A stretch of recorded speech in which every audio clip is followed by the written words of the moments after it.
My name is Dolores Griffin. I'm 82 years old. And I don't know where I am. The walls are beige, the window has bars. Not the kind you see in jail, but the kind that lets you know you're not meant to leave. There's a faint smell of bleach and something sweeter underneath. Pills maybe. The door won't open. I twist the knob again just to be sure. Still locked. There's a camera above the hallway. Worse when it moves. Someone's watching. I sit on the edge of the bed. Thin blanket. No family photos. Not even a suitcase. I don't remember packing. I remember Erin, my daughter-in-law, sitting beside me at the kitchen table 2 days ago. I had made lemon tea. She said she'd help with the bills. Said I didn't need to worry anymore. She called me Mama D, like she used to when she was still pretending to like me. She smiled as she placed papers in front of me. You just have to sign Mama D. It's standard. This way you're protected. We'll take care of everything. I trusted her. I wanted to believe that someone in my family still had room in their life for me. After all, I raised their son, her husband, almost single-handedly after his father passed. Now I'm sitting in a place I didn't agree to. And the door is locked. A nurse walks in. Mid-30s, soft voice, clipboard in hand. Good morning, Dolores. Time for your intake. Hi, what? I ask. She's already scribbling something.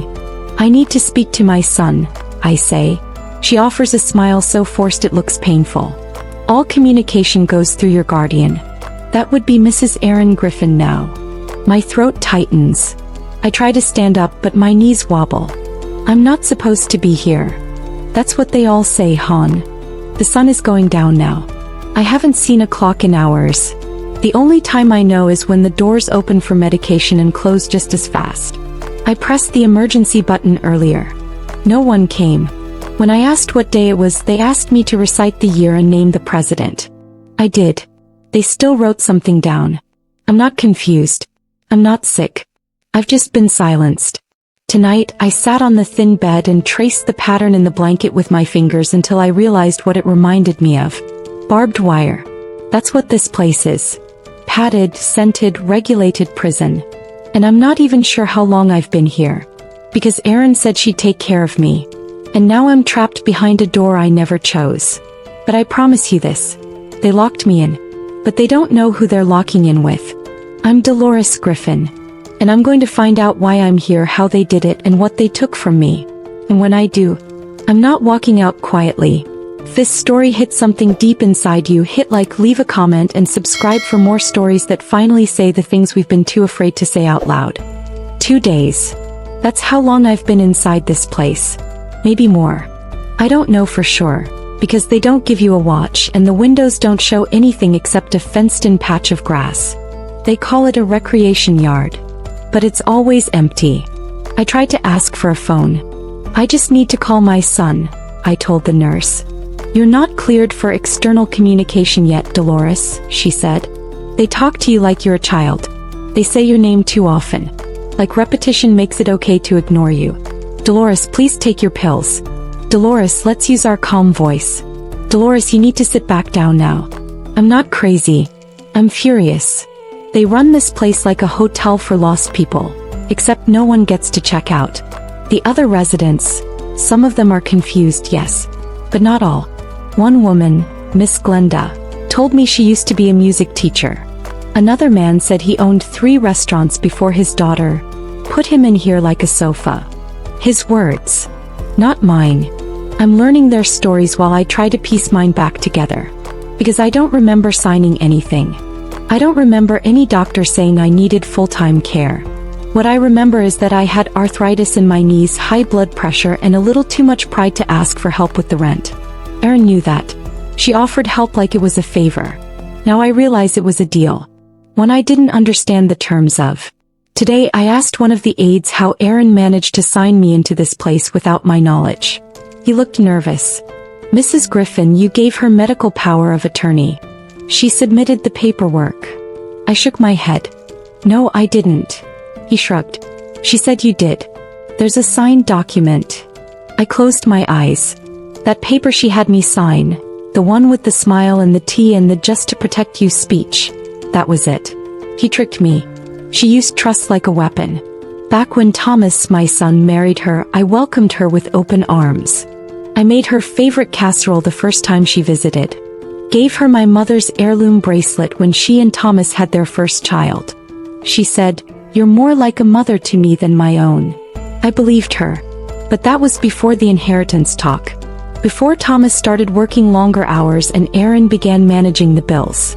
Before she stopped calling me Mama D and started calling me Dolores. The day after my 80th birthday, Erin came over alone. He said Thomas was working.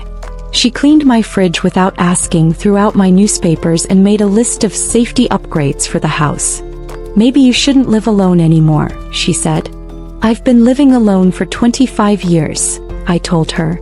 "I'm not a problem to fix." She smiled. That smile. "You don't have to be so strong, Mama D." But I did. Because I think she was counting on me being weak. That night I had a dream that I was running. Through a forest. Fast and barefoot. But every time I looked down I had no legs. I woke up crying. The nurse said it was confusion. It wasn't. It was grief. Not for my body. For my independence. Today something changed. A new nurse came in, Samantha. Younger. Nervous. But kind. She slipped a note into my pocket. I read it later in the bathroom. "They're watching. Don't talk in your room. Your daughter-in-law calls twice a week. I think she's hiding something." That was the moment I stopped feeling powerless. Because if someone sees what I see, someone who works here, then I am not crazy. I'm trapped. And if I'm trapped, that means there's a way out. So I did what I always do when I feel afraid. I wrote everything down. Every schedule. Every face. Every locked door. Every name. And I made a list. A plan. Because this story doesn't end with me sitting quietly behind locked doors, watching my life shrink to pill cups and silence. No. It ends with the truth coming out. And me walking out that door. With my head high and my voice louder than it's ever been. I've always believed in paying attention. When you're a woman like me, old, widowed, underestimated, you learn to observe everything. It's a survival skill. I started watching the staff. Samantha, the new nurse, always carried a key ring tucked under her sweater. The others had their keys clipped to their belt loops. Loud, jangly, impossible to miss. Hers were silent. That was a choice. She walked softer. Moved slower. I started to trust her. Not with my life, but with my hope. This morning she slid me a newspaper. Folded, no note. But inside was a clipped article. Power of attorney exploitation on the rise among elderly Americans. The headline was enough. That was me. It said that sometimes family members convince elders to sign away rights under the guise of help. That the law varies by state. That once guardianship is filed and granted even temporarily, it can take months, years, to reverse. I read that article 6 times. I wasn't just tricked. I was processed, filed, placed, forgotten. Later that day, a man came into the facility wearing a navy blue suit and carrying a leather briefcase. He asked for me. I thought maybe Thomas had finally sent someone. But when I saw the name tag clipped to his coat, State Case Investigator, my blood turned cold. He was there for someone else. I tried to call out as he passed. "Nurse," I said. But the nurse guiding him just turned up the hallway music louder. Samantha wasn't on duty that shift. At dinner I sat next to Miss Glenda. She was humming a gospel song under her breath and picking at her peas with the side of a fork. "I ever tell you what my daughter did to me?" she asked suddenly. I shook my head. She told the doctor I was getting forgetful. Slipped something in my tea. Had me evaluated behind my back. By the time I realized what was happening, she already had me labeled and loaded. She looked me dead in the eye. "We're not crazy, Dolores. We're inconvenient." I felt my eyes sting. "Inconvenient people get filed away." "Yes," I whispered. "Yes, they do." After dinner, Samantha found me in the hallway pretending to need help with my sock. She crouched down and whispered, "Erin's name is on every form in your file. Guardian, executor, emergency contact." "She took everything," I said. Samantha nodded. "But not your mind." Then she pressed something into my hand. It was a pen. You're not allowed to have this. Don't lose it. That night, I wrote everything I could remember. My bank's name. My old neighbor's number. The bracelet Erin sold on eBay after I gave it to her. The name of the lawyer I used to draw up my original will. And then I wrote one more name. Bea Hatcher. My sister's daughter. My niece. A paralegal in Tennessee. The last person I remember telling me, if you ever feel like something's off, call me first. I had no phone. But I had a pen. And I had a plan. 2 days later I got my first visitor. It wasn't Thomas. It was Erin. She arrived in heels with lip gloss too shiny for the occasion. She looked around like she was scared of catching something. Dolores, she said loudly like I was deaf. Erin, I replied. Fancy seeing you here. She sat in the chair across from me like she owned the place. Brought me a bag of hard candies I can't eat anymore. Pretended to care. You look good, she lied. I smiled. So do you. She started rambling. About how the facility was state of the art. About how Thomas was so busy but he missed me terribly. About how much they were spending to keep me safe. I let her talk. Because while she talked, I slid my notebook under the blanket on my lap. I didn't need her to tell me the truth. I already knew it. She had buried me in this place with a smile and a signature. But she didn't count on one thing. I'm not the kind of woman who stays buried. As she left, she leaned in and kissed my forehead. Like I was a dying grandmother in a movie. I'll come again soon, she said. I'll be ready, I replied. Because here's what she doesn't know. Samantha is switching shifts next week to nights. And at night, the hallway camera points just far enough to the left that it misses the mail drop in the staff room. And guess what I have? A pen. A name. A plan. And one shot to send the truth out of this place. Because this isn't where my story ends. This is where it begins. The pen felt heavier than it should have. Not because of its weight, but because of what it meant. Power. A voice. A weapon. I kept it tucked inside my sock just above my ankle. The nurses never checked there.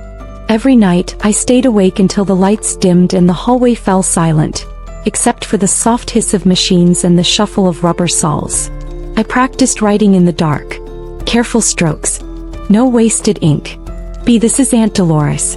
I need your help.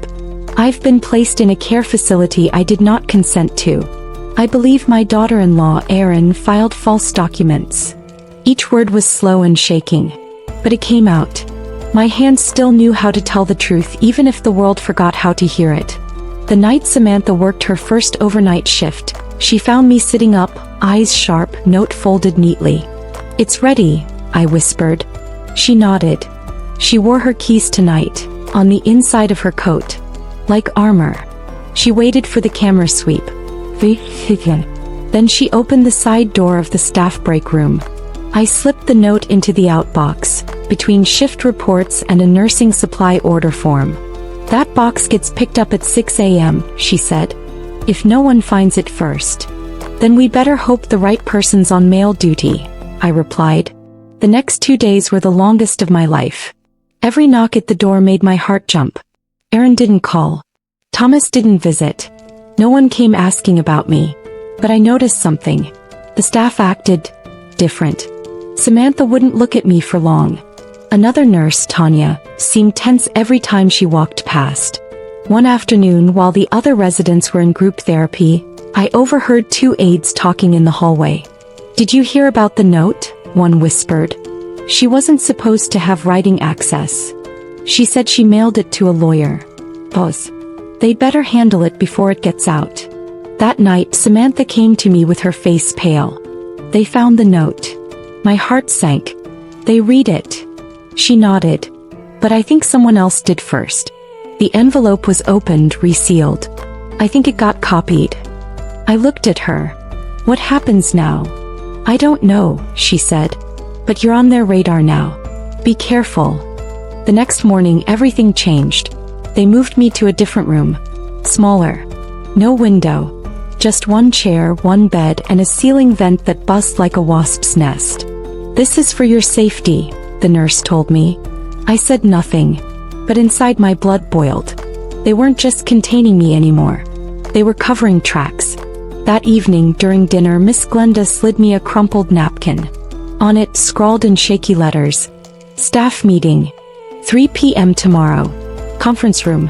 Nurse Tanya will be there. She's the one who flagged your note." I tucked it into my sleeve. The walls in this place may be solid, but the people, they're watching, listening, waiting for someone brave enough to push first. At 3:05 the next day, I pretended to have chest pain. They called for help. While the nurses scrambled, I wandered the hallway, slow, limping, harmless like they think I am. I passed the conference room. Tanya's voice was inside. "She's got people on the outside. A niece. Some legal training. If she stirs up trouble, Aaron's guardianship might be revoked." That was all I needed to hear. Proof. I backed away. Silent. Back in my new room, I waited. At 7:18 p.m. Samantha slipped me another note. Bea faxed a letter to the admin desk, demanding proof of guardianship, medical necessity, and signed consent. They have 48 hours to respond before legal action. I cried then.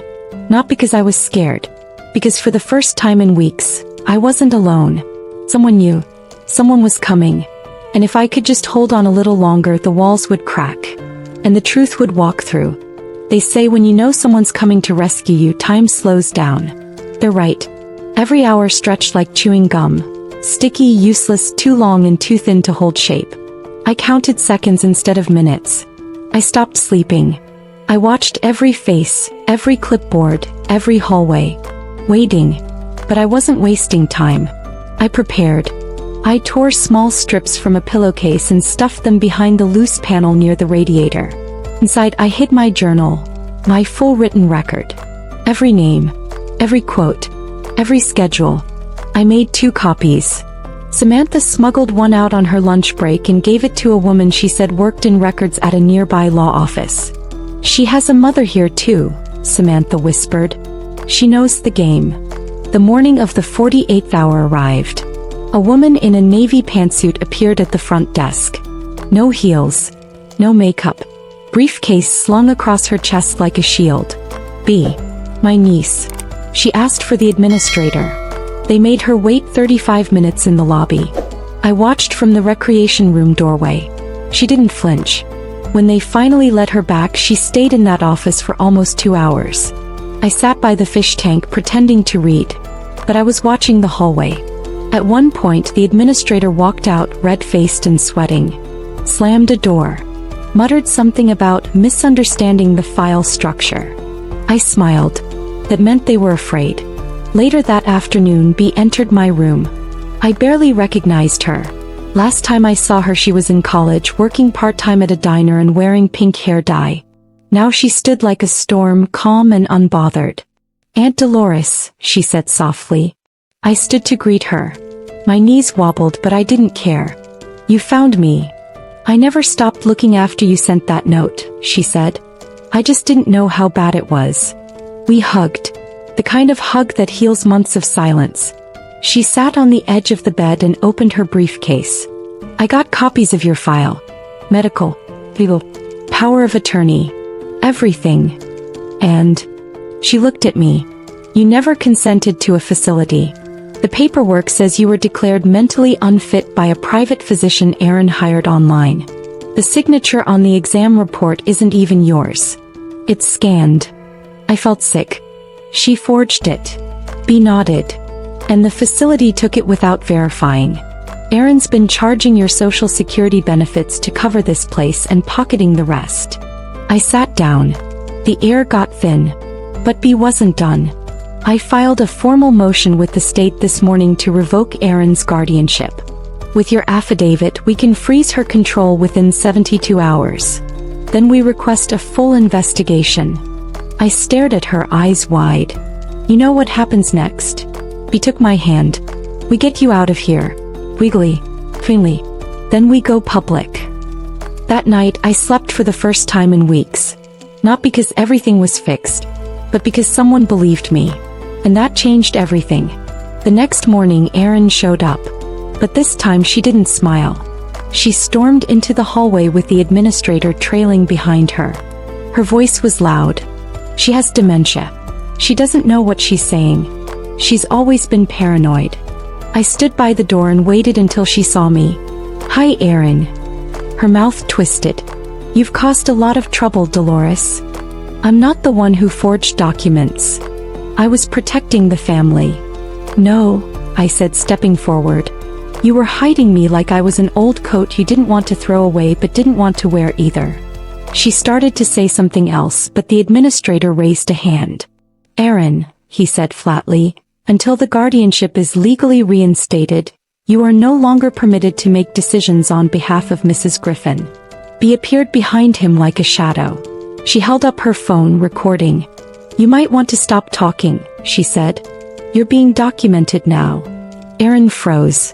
For the first time I saw fear on her face. Not guilt. Fear of consequence. They escorted her out. No applause. No justice song. Just a slammed door and a long exhale. That afternoon, Bea and I sat in the courtyard together. He held my hand. "I'm staying until this is over," she said. "I don't want to be a burden," I whispered. "You're not.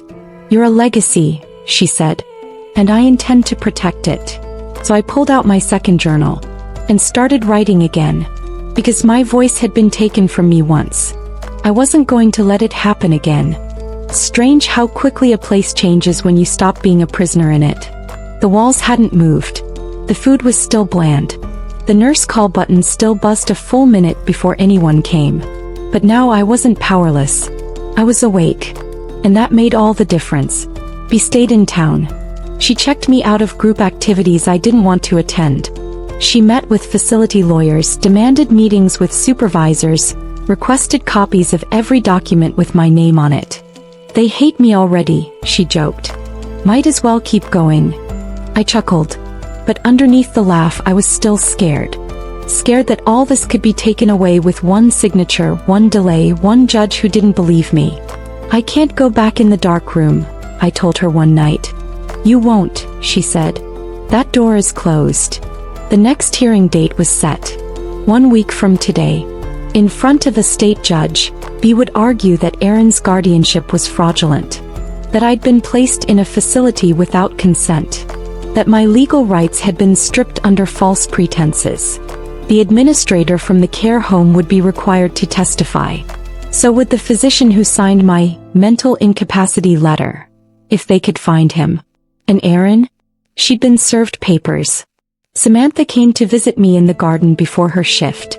"They're watching everyone more now," she said. "After you filed. Some of the nurses are scared. Others are relieved." "Relieved. Because you said what we couldn't," she whispered. "We've seen this happen before. We just didn't know how to stop it." I asked her to sit with me. I told her about the day Aaron handed me the papers. The way she called it routine. The way she poured my tea just the way I liked it. The way she made me feel like a child if I asked too many questions. "She used your kindness against you," Samantha said. "No," I corrected her. "She used my loneliness." That night I took out the journal again. This time I wrote for Thomas. "You didn't come for me, but I'll still write to you. Because one day you'll want the truth. And I want it to be in my words, not hers." I wrote about the family dinners. The way he used to sit at the edge of the table just like his father. The way he'd sneak extra mashed potatoes into my bowl when he thought I wasn't looking. I wrote about how I still remembered his laugh when he was 8. How I still remembered his silence when I begged not to be left behind. The night before the hearing, Bea came to my room with a dress bag. "What's this?" "You're not walking into that courtroom in a gown with a logo stitched into the chest." I unzipped the bag. A deep blue wool dress. Elegant. Simple. My size. I looked at her. "You didn't have to. You're not invisible anymore," she said. "So you better show up like someone worth hearing." The next morning, the staff loaded me into a transport van. Bea rode with me. Held my hand the whole ride. I looked out the window the entire way. I hadn't seen the world beyond the fence in weeks. The trees looked different. Bigger. Blue. The courthouse was quiet when we arrived. Early morning sun slicing across marble steps. Inside, the courtroom was cool and sterile. But I felt solid. Alive. When Erin walked in, she wore the same look she always did when cornered.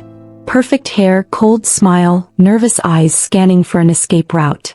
Her lawyer whispered something. She didn't meet my eyes. The judge was a black woman in her 60s. Strong posture. Sharp eyes. She looked at me like I mattered. That alone brought tears to the corners of my eyes.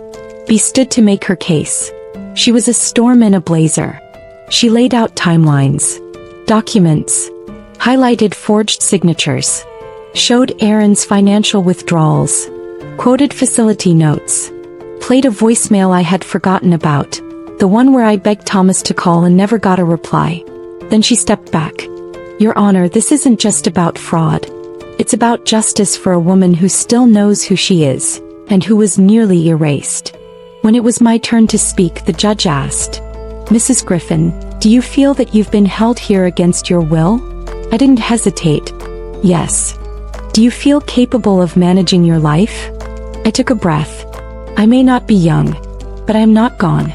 I know what day it is. I know where I am. I know who I love. And I know that I was tricked into silence. But I'm speaking now. And I don't intend to stop. The judge nodded. Thank you, Mrs. Griffin. The decision wouldn't come until the next day. But I already knew. Because for the first time I had spoken in a room that listened. And that was the beginning of everything. They told me it would take 24 hours. But it only took 6. 6 hours after the hearing, the court issued an emergency order. Aaron Griffin's guardianship rights were suspended. The judge called her behavior reckless, manipulative, and exploitative. She also ordered a full audit of all transactions made under Aaron's name in the past 6 months. When Bea read the decision aloud to me in my room, I didn't speak for a full minute. Then I laughed. A quiet, tired laugh. Like something deep inside me had finally exhaled. Aaron didn't come back after that. Her lawyer filed a motion to appeal, but the judge denied it. The evidence was too clear. The paper trail too undeniable. And most damning of all, I had spoken up. They couldn't explain me away anymore. 3 days later, Bea began the process of relocating me. This time I chose where I would go. Not a facility. Not a hospital. A cottage.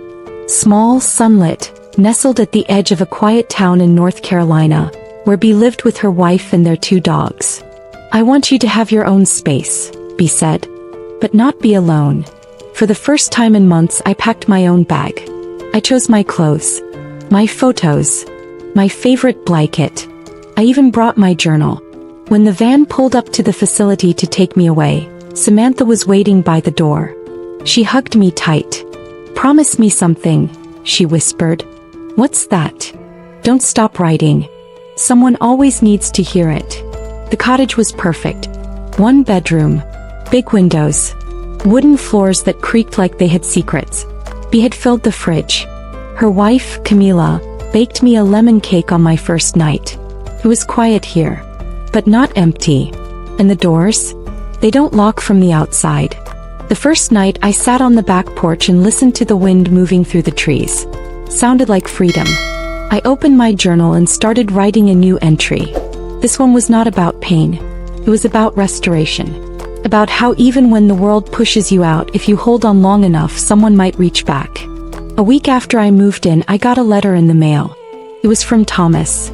Short, rambling. I didn't know what she was doing. I thought she was helping you. I should have come. I should have checked. I read it twice, then folded it shut. I wasn't ready to reply, but maybe one day. Bea helped me open a bank account in my name. We requested all records Aaron had touched. It would take time to clean it up, but it was happening. Slowly, steadily. Like me, I started writing letters again. Not for lawyers.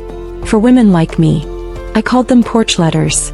Stories of what it feels like to be discarded and still come back stronger. Notes for anyone who's ever felt erased by the people they once fed, clothed, or protected. Bea made a website for them. They started getting shared. Then reposted. Then featured. One afternoon, a woman knocked on my new door. Late 40s. Glasses. Nervous smile. Are you Dolores Griffin? Yes, I said. She handed me a letter. My mother read your story. She's in a facility now. But your words gave her courage to speak up. She asked me to find you. To say thank you. I held the letter close to my heart. Not because it healed me. Because it meant that my voice, once locked away, was now unlocking someone else's door. I sat on the porch that evening and thought about Erin. I thought about all the ways she underestimated me. He thought I was quiet because I was confused. He thought I was compliant because I was weak. She thought locking a door would stop me. But some women aren't built to break. Some of us are built to bend, then rise again. 2 months passed. I started waking up before sunrise again. Like I used to when Thomas was small and needed waffles before school. But now it wasn't duty that pulled me from bed. It was purpose. I had a notebook full of letters now. Dozens of them. Letters to women who wrote me. Letters to women I used to know. Letters to the version of myself who once believed kindness would always be returned. And every single one ended the same way. You are not invisible. Bea sat with me one afternoon and said, "Do you want to do more with these? They're not just letters anymore. They're a movement." A movement. I laughed. She nodded. There are women in 3 different states who've contacted me for help getting their rights back. All because they read your words. I blinked. All I did was tell the truth. Exactly, Bea said. You told it out loud. She helped me compile the letters into a small collection.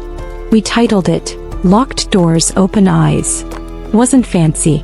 Just stories and reflections. But it was real. Bea printed the first batch and mailed them to elder rights groups, community centers, libraries. We received dozens of responses. One from a 91-year-old woman in Ohio who said, "Your story reminded me I still get to say no." Another from a social worker who started checking her clients' paperwork twice instead of once. One morning I received a knock on the door. Thomas. I hadn't seen him since before the hearing. He stood awkwardly holding a paper bag of groceries and a bouquet of yellow daisies. The kind I used to plant along the side of our old porch. "Hey Mama," he said. I didn't speak. I let the silence do its job. "I'm sorry," he said softly. "For not asking. For not seeing. For letting her do that to you." So I didn't say anything. He reached into the paper bag and pulled out a folded note. "I wrote you something. I thought maybe, if I can't explain it all, I can at least try." He placed it on the porch railing, turned and walked back to his truck. I waited until he left. Then I opened it. "I remember when I broke my wrist in 6th grade and you drove me to the ER with your hand on mine the whole time. I remember how you always packed 2 sandwiches so you could give one away to someone who forgot theirs. I remember the woman who never said no to anyone. I don't remember when I stopped asking if you needed anything. I'm sorry I mistook your strength for invincibility." It was the closest I'd come to crying in weeks. Not because it fixed what he let happen, but because it meant the part of him that knew me was still there. I didn't call him right away. I didn't invite him over for dinner. But the next day I mailed him a copy of my book. Inside the cover I wrote, "Next time speak up for me before I have to do it alone." That night Camila found me staring out at the yard. "You okay?" she asked. "I'm thinking about all the women who never got to write a book," I said. "The ones who died in silence." Camila nodded. "Then you write louder," she said. "You write for them." So I did. Every morning. 1 letter for someone who never got the chance. 1 page for someone still trapped. And 1 paragraph just for me. To remember that I am still here. That I am still strong. And that the door no longer defines me. What I do after I walk through it does. The phone call came on a Tuesday morning. It was Samantha. She sounded different, lighter, free somehow. "They shut it down," she said. "The entire facility. After your case made noise, the state opened an audit. Turns out your story wasn't the only one. They found more. So many more." I pressed the phone tighter to my ear. "What about Miss Glenda?" I asked. "She's with her daughter now," Samantha replied. "Moved out last week. She said to tell you she's sleeping in her own bed again." I couldn't speak. There was a pause. "You started something, Dolores," Samantha said. "You didn't just save yourself. You opened a door for all of us." After we hung up, I sat at the porch table for a long time. I could see the dogs chasing butterflies across the yard. Camila was hanging laundry on the line. A breeze moved through the trees like a whisper from God himself. I picked up my pen. This time I didn't write to a woman in trouble. I wrote to the world. You will meet people who smile while they cage you. People who promise help and deliver silence. People who take your name, your money, your voice, piece by piece and call it love. But if you are lucky, you will also meet someone who hands you a pen instead of a pill. Who believes you before you have to prove it. And if you ever do find yourself behind a locked door, know this. The door does not define you. The truth does. And truth, once spoken, has a way of breaking locks wide open. A week later, I was invited to speak at a state elder justice conference. Me, 82 years old. Once silenced. Now, amplified. I stood on a small stage in a community center gymnasium. The walls were lined with folding chairs and warm lights. The air smelled of paper and courage. Bea introduced me. My aunt taught me how to fight, she said. Not with fists but with truth. I stepped up to the podium, hands steady. I was never supposed to speak in a room like this, I began. I was supposed to fade, but instead I wrote. And now here we are. When I finished, people stood. Some clapped. Some cried. But what mattered most were the two women who came up afterward. One had a cane, the other a notebook. Both whispered the same thing. Thank you. I thought I was the only one. Later that evening, I sat on the porch with Bea. I think I want to write more formally, I said. Not just letters. A memoir. A guide. Bea grinned. You want chapters? I want a map, I said. For the ones still lost. She nodded. We'll publish it together. Thomas called again that weekend. I answered. We didn't talk about Aaron. Or the money. Or the years of silence. He told me about his son's first piano recital. About the way he fumbled the notes but kept going anyway. I kept thinking, he said, if my son can stand up again after making a mistake, maybe I can too. I didn't say much. But I didn't hang up. That night I wrote one last porch letter. Not for strangers. Not for lawyers. Not even for myself. For the girl I used to be. The woman who once stood in her kitchen with a cup of tea and a trusting heart. You didn't fail by being kind. You didn't lose by loving too much. You only lost when you stopped believing you mattered. But now you do. Forever. I turned 83 last week. There was no grand party. No candles on a cake. Just a quiet morning, bird song through the window, and the smell of cinnamon from Camila's kitchen. Bea knocked gently on my door and walked in with a mug of hot tea and a brown envelope. This came for you, she said. I opened it. Inside was a handwritten letter. From Thomas. Not typed. Not emailed. Written. Happy birthday, Mama. I'm reading your book. Fully. Every chapter hurts, but I keep turning the page. Because I need to know you. Not the version I let Aaron paint, but the one who fought back. The one I forgot to protect. He closed with something I didn't expect. I want to visit. If you'll let me. I didn't cry. I just sat there holding his words like they were something fragile I wasn't ready to break. Later that day, Bea and I walked the garden path behind the cottage. The lavender we planted in spring had bloomed beautifully. It waved in the breeze, wild and purple and free. You ready to write the second book? Bea asked. Not yet, I smiled. I'm still living it. We sat on the bench beneath the willow tree, the one that Camila said had been there for 50 years. Its branches hung low like arms stretched out to protect whoever dared sit still long enough to be seen. I leaned my head back and closed my eyes. For the first time in a long time, I wasn't running from silence. I was resting in it. That evening, I walked past my bookshelf and noticed a letter tucked between two of my journals. A note I'd written to myself weeks ago. I had almost forgotten it. If you ever feel invisible again, Dolores, remember, it was never about their eyes. It was always about your voice. Speak anyway.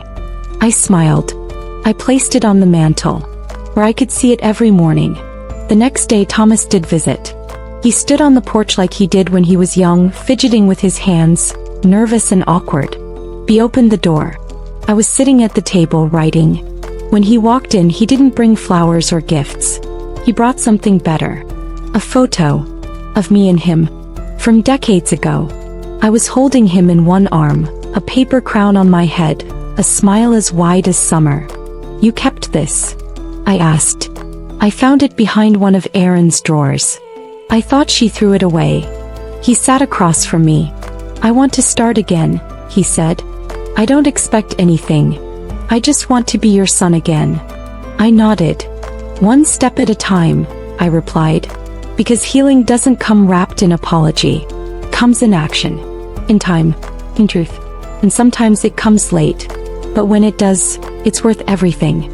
That night I stepped outside one last time before bed. The stars were soft. The wind was still. And I realized, the story wasn't just about locked doors. It was about the woman who found her key. Not to escape, but to open something new. So here's what I want you to remember. Even if they silence you, even if they forget you, even if they lock the doors and walk away, speak. Write. Walk anyway.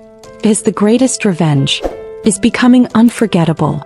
Have you or someone you love ever felt pushed aside or silenced in old age? Share your story below. We're listening.